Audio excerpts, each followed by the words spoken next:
All right, here we go. So let's get started with number 3.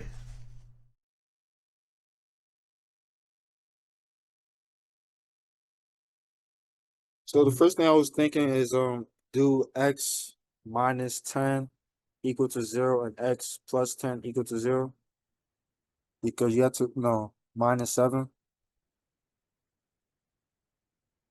All right. So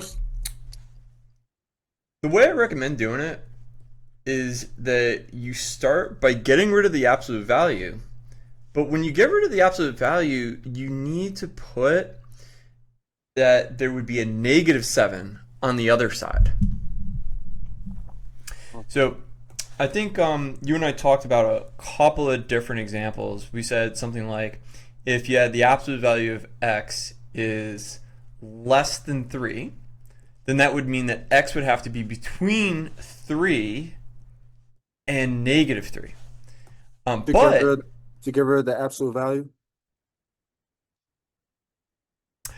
yeah, basically. But remember how there was also another example where it was greater, and we said that either x could just be greater than 3, but then remember how we said there was this thing called great or, and it's that x could be greater than 3, or what's the other possibility?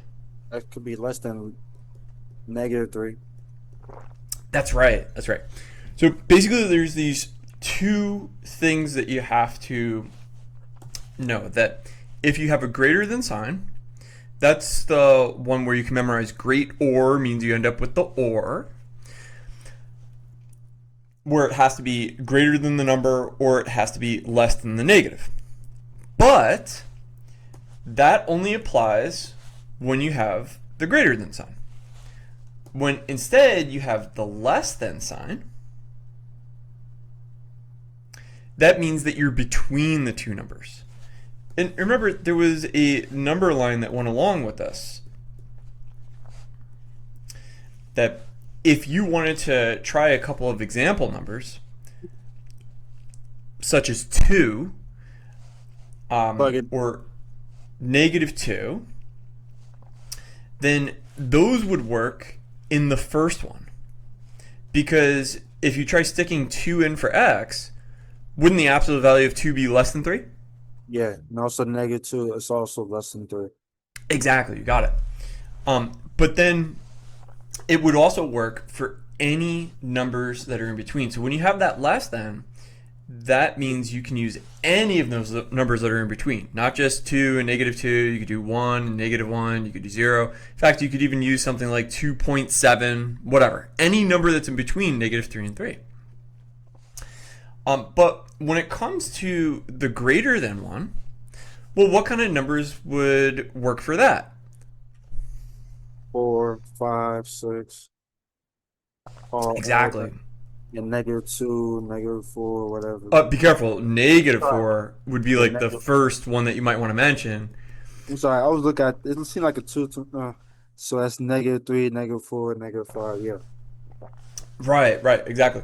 So, anyway, bottom line is when you're dealing with the greater than, you end up dealing with this one over here, which is that x could be greater than 3, or the other possibility is that it could be less than -3. But when you're dealing with the less than one, that's the one where you have to be between 3 and -3. Okay, I'm getting it.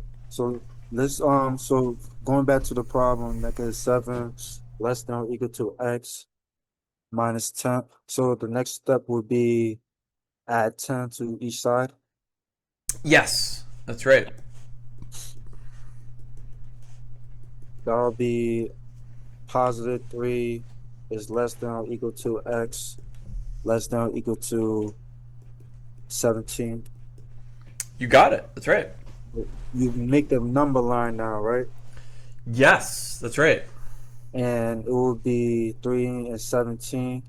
Since it's less than, is you shade them both. Yeah, in between you shade 3 and 17.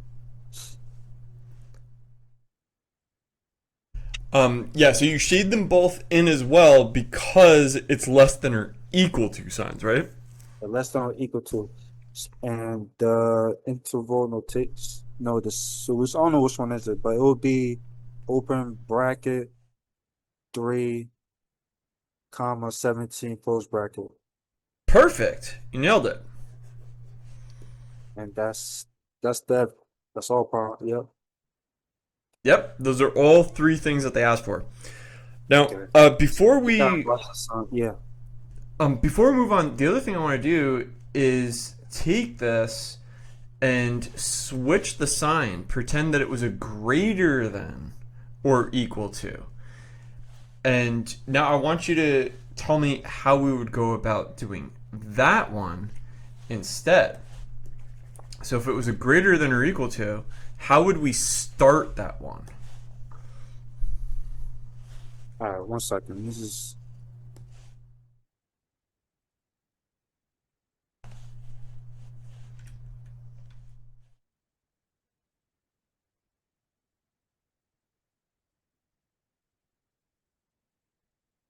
so it'll be x is less than or no is greater. No. It'll be x is greater than or equal to 10. So let's maybe put this one directly underneath the other example that we just did. So the example that we did where we had a greater than sign, well, what ended up happening? It was that you basically go from here to here. It's almost like you just drop the absolute value bars. But then you also have to say, or the Okay. x could be less than the negative version. So Okay. let's try So to take that same approach with this one. it will be x is greater than or equal to 10. Or is it negative 10? Well, what I'm telling you is you basically just want to try to rewrite the same thing, but rewrite it without the absolute value bars. So just like get rid of those absolute value bars, but then you still need to say or, and what's the other possibility? X is less than or equal to X minus 10. So uh whatever's inside. So okay, whatever's whatever. inside stays. So it'll be x minus 10 is greater than 7, Less than or equal to. less than or equal to 7. Oh, I'm sorry. You were just repeating this one. Yeah. Yeah. Or x minus 10 is less than or equal to 7. Negative 7. Negative negative 7. Oh, so it's the same thing. Okay.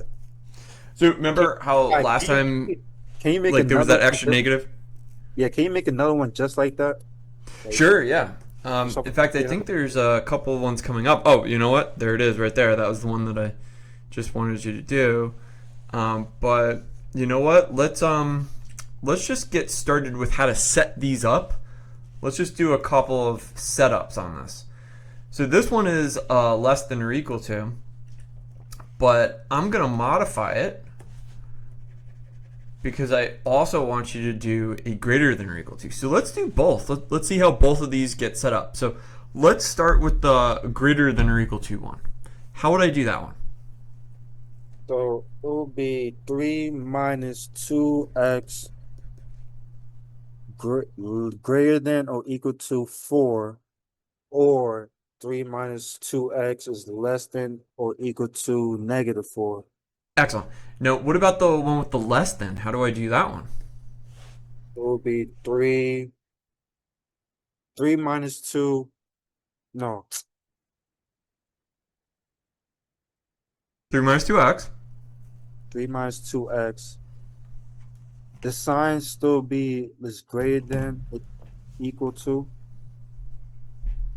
and less Um, than equal to. so you do less than or equal to on this side, but Or then what do we do for the other side? greater than or equal to negative 4. There you Oh, go. yeah, yeah. I said it right. Good. Yeah, that's And it. that's it. That's the setup. So if I keep going forward, like which one you want to do, the left or the right? So this was number 5. So yeah, let's do the left one. So it will be you do -3 on each side on -4 and 4. Yeah, on each one, right? Yeah, it'll be -7 is greater than -2x. 1 second. Yeah, sure. Guys, guys.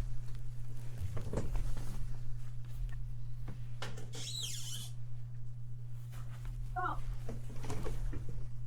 what's going on here? Fine. I'm sorry. Giovanna's doing bad. Your uncle downstairs. So yeah. Yes. It will be No, no. -2x, and that'll be 1. Yeah. And then you do -2x on all the sides, divided by -2x. You only want to divide by -2, actually. Meant to say -2, and that'll be -7 divided by -2. You still keep the signs the same, right? Or do you make them positive? So when you have a negative divided by a negative, you actually do cancel out the negative on the top with the negative on the bottom. And yeah, you do make it just 7 over 2. So you make them positive. Okay. And it'll still be x is no, yeah, less than or equal to 1 divided by 2. -2, 1 divided by -2. Or it's still -1/2. Yeah, so for that one, because there's only one negative, then you can't cancel it out with like a negative on the top because there is no negative on the top, right? Yeah. Instead, what happens with that is that it just makes the answer negative. So you just put the negative out front. It's And kind of like me asking you, what is maybe 10 divided by -2? And what would you say the answer to that is? -5. Yeah, exactly. That's right. But if I asked you for -10 divided by -2, then what's the answer? 5. Yeah, that's right. By the way, if it was -10 divided by 2, what's the answer to that? -5. -5, yeah. So when you have 1 divided by -2, what's the answer to that? Well, it's negative of 1 over 2. So it's just that you put the negative out front. And oh, so I was gonna say I'm gonna just say -1/2, but you just put the negative right in the middle of the sign. You can always just put it out front and then just put the 1/2 to the right of that. Yeah. Okay. And you still keep the signs the same. So you put down the signs. Okay, so the reason why I didn't put that is Oh, wait, because no, no, no. It's done by negative, so you flip the signs. yes, I that's remember that. right. Yeah, I was trying to go, all right. And that's that. So you make the graph now. Okay, well, hold on. One last thing though is that when you end up flipping the signs like that, we usually like to put the smaller number on the left, which means that we're actually going to flip those signs back and write the whole thing like this. So it's almost like we're just going to reverse the whole thing so that way we can read it basically from the smaller one, To the and bigger then the one. right has the bigger one. So So that's a once, little weird. It's just normally what we yeah, like to do.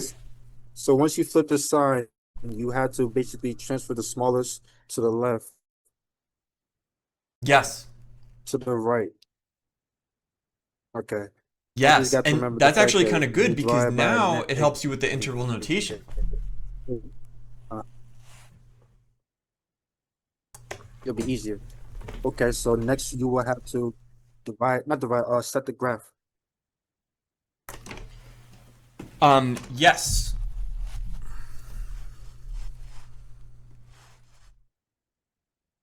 And you put -2, yeah. It's closed or not closed, closed circle for both of them. Good. And you would make the line between. Perfect. So going to the opposite, greater than or equal to. Oh wait, no, I forgot one thing. You also had to put the open bracket -1 divided by 2, comma 7/2 close bracket.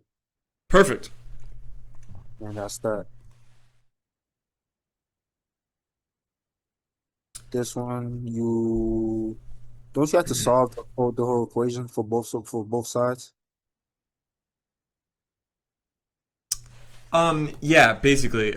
We actually don't have to because we already did it. Like I could tell you what the answer is right now if you want to see a shortcut, since we already did basically the same thing. Yeah, But yeah, I always like to write them out, but what's the shortcut you can tell me? so the shortcut is that the same numbers are going to get involved. So when you end up solving this, what you're going to notice is that you're still going to end up with the same numbers. Like when I try dividing by -2 now, I'm going to have x is less than or equal to -1/2. And we already saw -1/2 before, right? Yeah. And then when you solve this one, it's going to be basically the same story. So you're going to divide. And when I divide, notice how when I divided by a negative here, I also flip the sign, right? So when I divide by a negative here, what's the answer? It's going to be x is... Greater than or equal to 7/2. Exactly, that's right. So in other words, I just used the same equation from the last. Just basically, it's going to be the same thing but opposite ways. It's going to be closed circle for both of them, and the east like outside the it's not connecting. It's going from left and right. Exactly, you got it. That's right. So this is always going to happen. That once you have the answer for one, whatever The you answer didn't for another. shade for the other one, yeah. So what's the interval notation for this one? So it'll be negative infinity, parentheses, negative infinity, comma, -1/2, the u, close parentheses, the u, or the closed bracket, the u, bracket again, 7/2 to infinity, Perfect. close.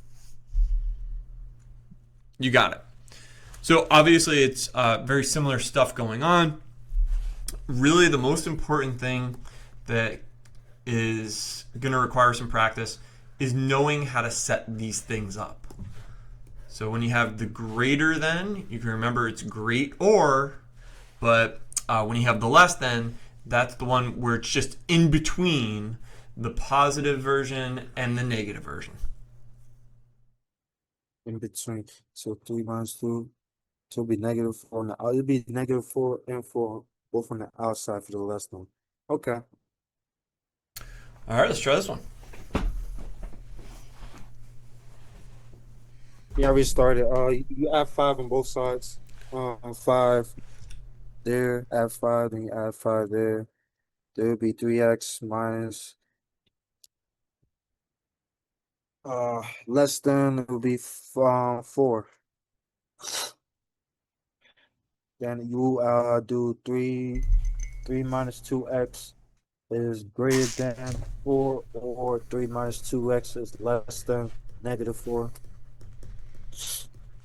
And Excellent. I was about to solve the equation, so let me just hold on.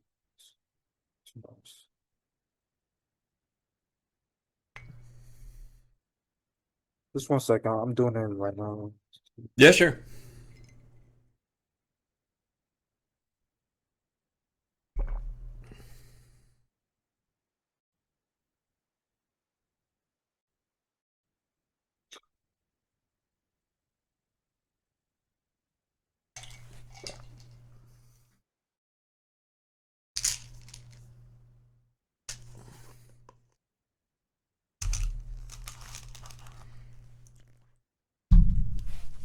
One.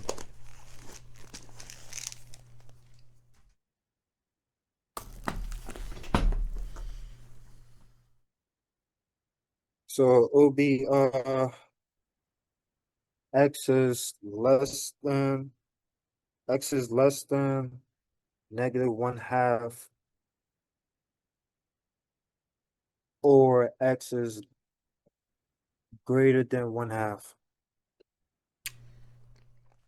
So for that other one, you want to subtract 3, and that'll get you negative Oh, 7.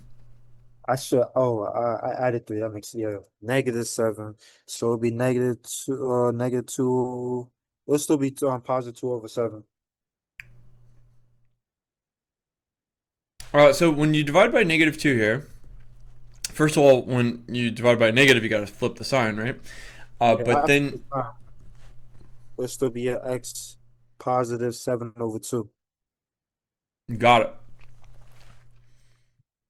Then you set the graph. It will be negative one half. Then it will be open circles for both of them, and it will be going in opposite directions. Excellent. Left and right. And negative infinity, open open parentheses, negative infinity, negative 1/2, close bracket, the u. Actually, parenthesis in this case because it's open circle. So when's open circle, use the parentheses? Yes. When it's a Okay, closed so circle, you use the bracket. so you put the u, open parentheses, 7/2, comma, infinity, parentheses. Got it.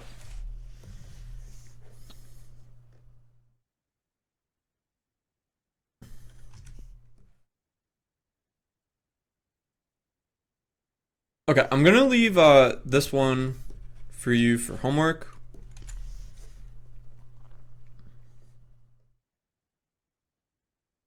And then there's Yeah, some other ones that also would probably be good for homework as well.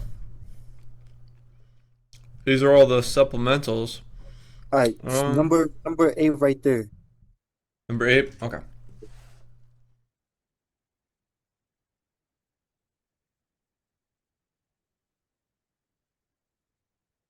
So don't you, all right, the first thing to do is set one side equal to 0, so -1.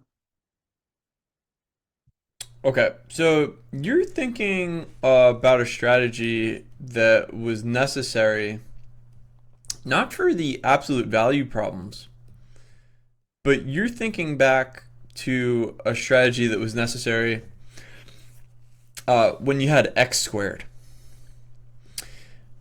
or when you ended up having these fractions that had x in them.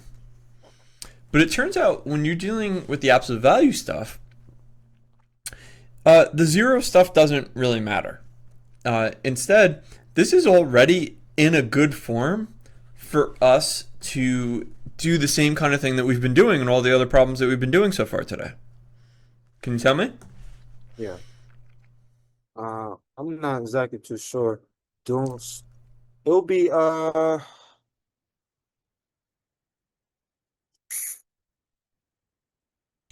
So let's I'm take a not look like at the example that we did over here. What did we do to start that example off? All we did was we dropped the absolute value and we put it between the positive version and the negative version. so That's really it'll all you have be to do here. -1 parentheses, not parentheses, is greater than or equal to 4, yeah, to 1. Yeah, that's it. That's it. Well, that's how you start. That's how you But yeah, start. basically you didn't need the zero. So don't you have so next step would be times it by 5 to get rid of the fraction form. Exactly. So we multiply everything by 5. So it'll be -5 is greater than or equal to 4 Is less times than. less than 4x minus 3 is greater than Less One, than. yeah, less than, Hmm. less than, yes, less than. So it's going down. Less than 5. Yep. Then next step will be add 3 to each side. Yeah, I'm pretty sure you can finish it from here. Yeah, I So I'm got just it. gonna let you finish that for homework. It'd be Um, the fractions that began, I'm a little lost, but I need to work on those. do you mean like these ones? Yeah, like those, like I hate when I see fractions because those just I know you have to at some point times it to get rid of the fraction. Okay, you know, it's probably not a bad idea to review how to do this one because the fraction that's coming into play in this problem is actually a totally different kind of problem. Because notice how there's no absolute value bars, right? So this one was a totally different process. And it's probably not a bad idea to spend just a second to review that. So, do you remember how to start a problem like this when there's no absolute value, but you have a fraction on one side and you have 0 on the other side? Don't you as I'm assuming you multiply it's x minus 2 to get rid of the fraction. So, actually, we don't want to do that. What we want to do is set the top and the bottom equal to 0. Oh. So it'll be x, so it'll be negative, it'll be positive 5 and positive 2. That's right. Okay, so now what we do is we set up our number line that has 2 on it, it has 5 on it, but the next thing to figure out is, are we going to shade in these circles or not? Don't. Well, we have to Oh yeah, analyze wait, each I'm one. sorry. I didn't see the line. You do shade. So that is greater than or equal to 0. So you do shade them in. Well, we have to analyze it for each one. So let's start by talking about 5. If I were to replace all of those x's with 5, would that end up working? Well, let's see. 5 minus 5, that would get you 0 on the top, and then you'd have 3 on the bottom. Would that be greater than or equal to 0? No, I'll give you one more guess. isn't it undefined? Only when the 0 is in the bottom. So, ironically, you're kind of jumping the gun here that when you put the 2 in, then you get 0 in the bottom. That's the one that's undefined. You can't have 0 in the bottom, which means that this one's going to stay open, but you can have 0 in the top, which means that this one is going to be Circled? exactly, it's going to be shaded in. It's going to be a closed circle. So basically, if there's 0 in the top, then that's okay. If there's 0 in the bottom, then that means you have to leave it open. It'd be those fractions. I hate those. Okay. So when it's like a fraction form, you set both of them equal to 0, then you solve them. That's right. Let's just talk about the format. It's a x in the top and an x in the bottom. Notice when you're doing the absolute value problems, you don't need to have x in the bottom. That's not required. When you're dealing with the absolute value problems, it's just basically some sort of absolute value, and then it's either less than or greater than something. But when you're dealing with these other problems that we were doing a couple of weeks ago, then it's that there needs to be some sort of x thing on the top, some sort of x thing on the bottom, and then on the right side, you need 0. So x thing on the top, x thing on the bottom, and then 0 on the right. For those kinds of problems, those are the ones where you start all those problems off by setting the top and the bottom equal to 0.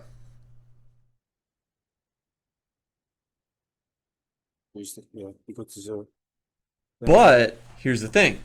When you try setting the bottom equal to 0, that's not okay. That's undefined. So that's why when x is equal to 2, you have to leave it open. So when But x equals to the bottom, that means you have to leave it open. Huh. Yeah, it's right. gonna take me to remember that part. You want to still continue? Oh, let's see. So yeah, let's continue finishing off the problem. So this one's open, that one's closed. But then what else do we do? What's the other strategy for figuring out what kind of shading I'm going to do? You plug them in. You plug in what? Do you remember?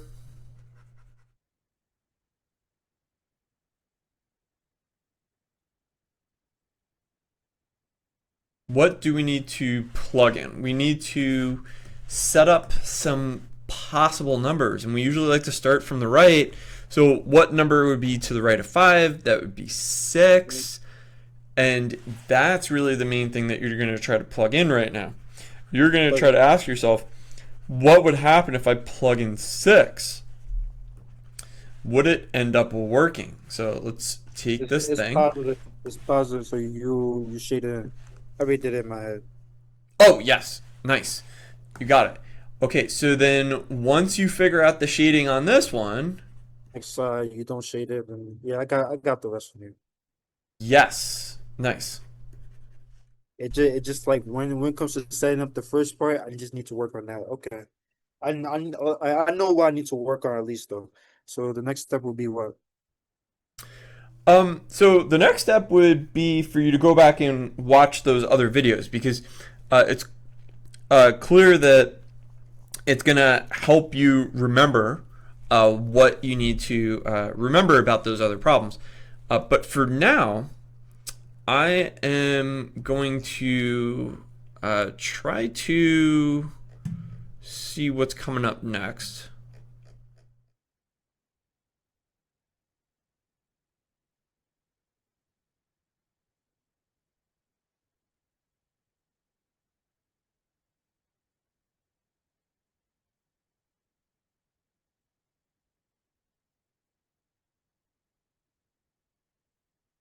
Okay, here we go. So this is the next topic.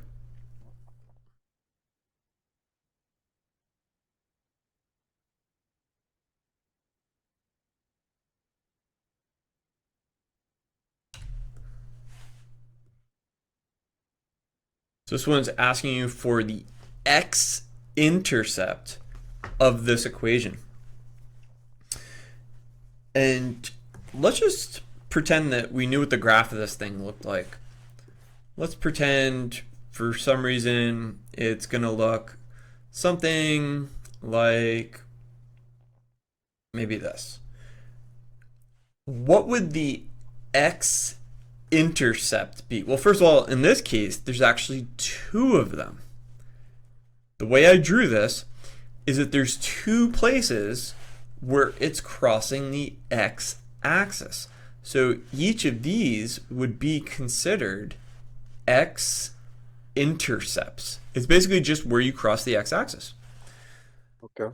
But the important thing about whenever you're on the x-axis, I could do another example for you real quick. If I'm crossing the x-axis, no matter what I choose, I'm always going to end up having a y value of 0. So that's very important, that whenever you're crossing the x-axis, your y is always 0.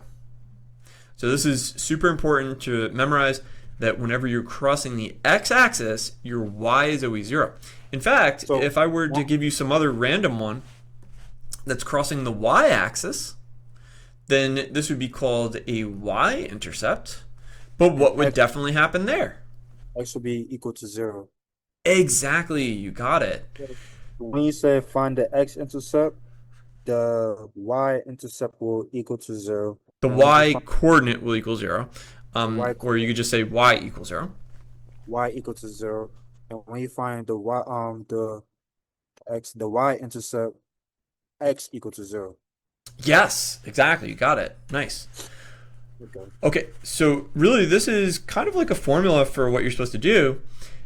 And the very first thing that we're going to do is replace our y with a 0. So then we have x squared plus 0 equals 3. Don't that just equal to x squared equal to 3? Yes, exactly.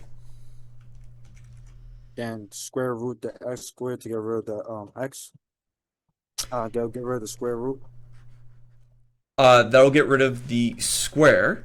But Square. whenever you introduce a square root, you also have to put plus or minus in front of it. So technically the answer is not just square root of 3, it's plus or minus square root of 3. Plus or minus the square root of 3. Okay, that's a rule. Okay. Yeah, so imagine I gave you x squared equals 25. Now, what is the square root of 25? 5. X equals Yeah. 5. That's right. But here's the thing. Technically, the answer really should have been plus or minus 5. Because not only is it true that you can do 5 squared equals 25, you can also do negative 5 squared, which would also come out to 25. Equals 25. So it's just like an invisible sign.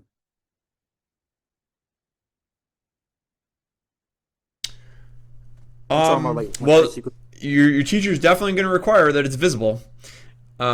So, So if I don't do that, I basically mean that I'm saying it's the square root of 3. That's it.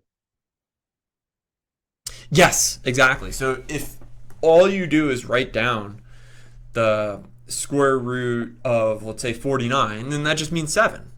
But if you write down plus or minus the square root of 49, now you're actually talking about plus or minus 7, which means you're talking about 7 or negative 7.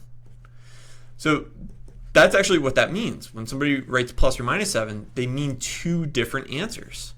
They mean 7 and negative 7. Okay. I got that part. So what will be the next step in the problem?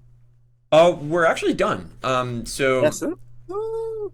when they ask you for the x-intercept, you just need to find those x coordinates. So it'll be 3, comma 0.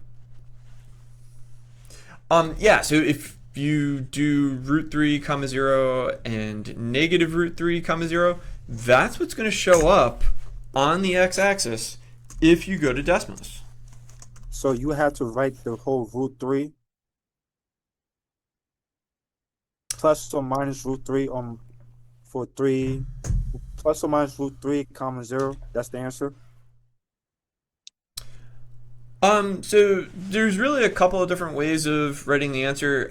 This is what the textbook wanted, so you know what? Let's go with that. It ended up asking you to actually write out the coordinates. So a lot of times when people ask for the x-intercept, they only care about the x-coordinate because the y-coordinate's always 0. But sometimes textbooks will require you to actually write out both coordinates. And that's apparently what they wanted. So that actually is the answer. Okay.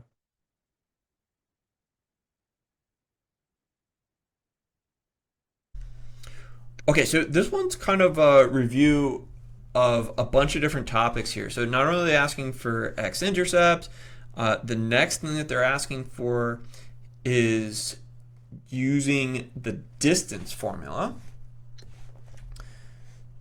And earlier I scrolled past it, but they actually gave you the distance formula. So have you ever seen that formula before? Yeah, I've seen that before. I can't remember out the top of my head, but I know I seen it. I seen it, like I wrote down like in the problems. Like I didn't quite understand it for real. But Gotcha, gotcha. that's a formula. I know that. Yes, it's a formula for getting the distance between two things. It kind of looks like Pythagorean's theorem, where it's like a squared plus b squared equals c squared. So it kind of looks like that. That's where it comes from. But anyway, the way you apply it I is that do you. know. Yeah, I do know. Yeah, that's x1, y1, x2, y2, and you basically plug it in. Yes, yes, exactly. So Like let's this start by trying to plug it in. So what is x2, x2? 3 square root 3, minus negative 3 square root 3 plus Squared. square plus 3 minus negative 3 squared. Perfect. Then you solve it inside. I don't know how you solve the 3 square root of 3 minus negative 3 square root of 3. Okay, well, first of all, when you have a minus right next to a minus, what does that become? That become a positive. Exactly. So now you have 3 root 3 plus 3 root 3. Well, what would that be? 6 root 3. Exactly, you got it. And now Oh, it's that's already squared. square plus 3 plus 2, that's 5. That's 5 in between. You're talking about the next one? Yeah. So that would be 3 plus 3. I don't know if my handwriting sucks. I guess it does. Yeah, I But saw it too. yeah, I'll work on it. So what's 3 plus 3? That's 6. And then we square that. What does that get us? So that's 36. You got it. Okay, now And this one's a little tricky. This one's 6 root 3 squared. What do I do with that? times, so I'll write the whole thing out. 6 root 3 times 6 root 3. Yeah, but you know what? It's also the same thing as just doing 6 squared times root 3 squared. You can do a rule that says you can give that 2 to each thing inside. Which is the same thing as what you're saying, because if you did 6 root 3 times 6 root 3, then you could actually rewrite that as 6 times 6 and then root 3 times root 3. But if you did, isn't 6 times 6 the same thing as 6 squared? Yeah, And 36. root 3 times root 3 is the same thing as root 3 squared? So that would be 9.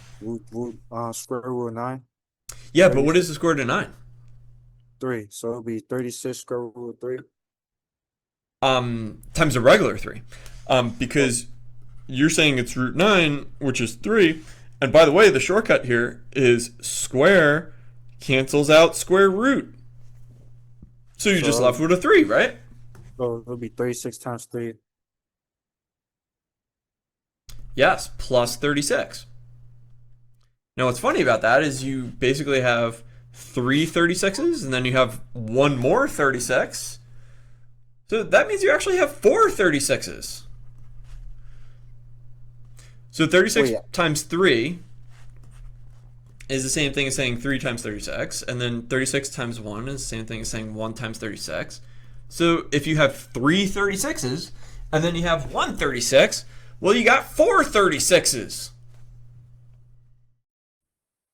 That's kind of like if I told you have 3x plus 1x. Don't you have 4x?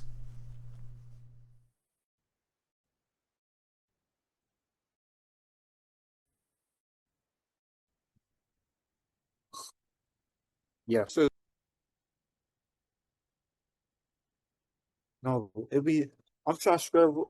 Wait, so it'll be 36 times 3 plus 36. So it'll be 30. So I'll go left from right. Oh, well, what I'm telling you is it's the same thing as 4 times 36. Our internet cut out for a second there. But it's going to be the square root of that, which is the same thing as the square root of this. So we're making good progress here. But now we still have to figure out what the square root of 4 times 36 is. And the easy way of doing this is to break it up into the square root of 4 times the square root of 36. So it'll be What? square, two times 36. 2 Two times times the square root of 36. will be 6. 2 times Yes. 6. And that will just equal to 12. You got it. Okay. So that's it. That's the distance between those 2 points. The distance between those 2 points actually is 12. 12. Okay. Find the y-intercept. You can skip that one because I think I got that one. Okay, well, at this point, I just want to clarify what I want you to do for homework.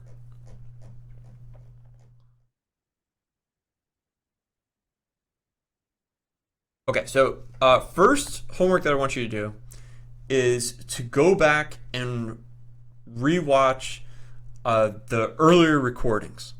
Yeah, I still got that. And for those, you don't need to watch the whole thing, but what I do want you to do is to use the left and right arrow keys to skim through it and make sure that you remember how to do the problems. Whenever a problem is particularly tricky, then obviously watch that problem, right? Yep. But just do that so that way you can refresh your memory on some of those harder problems. And another thing that you might want to do is that when you're watching those videos, you can also just try the problems on your own. And whenever you get stuck, then you unpause it and you continue. Yeah. But then the other thing that I want you to do, other than going back and watching those old problems, is to check out the problems on page 38 and try doing those. That's the supplemental problem set. That's on page 38. So this would be the extra homework that I want you to do. Okay.